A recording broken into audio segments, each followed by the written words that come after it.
প্রিয় দেশবাসী, অন্তর্বর্তীকালীন সরকার যখন গণ অভ্যুত্থানের আকাঙ্ক্ষা বাস্তবায়নের পথে রয়েছে, এমন সময় হঠাৎ করেই চাপিয়ে দেওয়া বন্যা পরিস্থিতি দেশের পূর্বাঞ্চলের বিস্তীর্ণ অঞ্চল গ্রাস করে নিয়েছে। বন্যার করাল গ্রাসে প্রায় 1 কোটি মানুষ কম বেশি ক্ষতিগ্রস্ত হয়েছেন। অনেক মানুষ মারা গিয়েছেন, বিনষ্ট হয়েছে সম্পদ।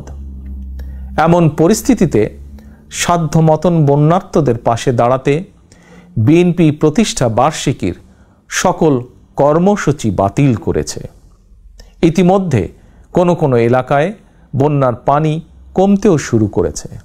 ফলে যারা বন্যায় ক্ষতিগ্রস্ত হয়েছেন, এই মুহূর্তে তাদেরকে বন্যা বিধ্বস্ত ঘরে ফেরানো কিংবা তাদের পুনর্বাসন প্রক্রিয়া বন্যাকালীন পরিস্থিতি থেকেও কিছুটা জটিল।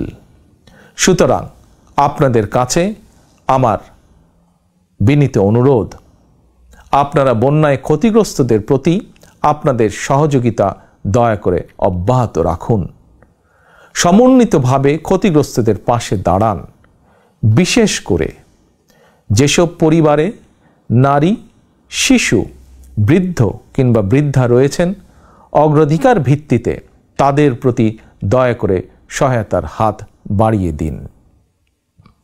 সফলজনকভাবে বন্যা পুনর্বাসন প্রক্রিয়া সম্পন্ন করতে একজন নাগরিক হিসাবে সরকারি উদ্যোগ বাস্তবায়নেও দয়া করে সক্রিয় ভূমিকা রাখুন।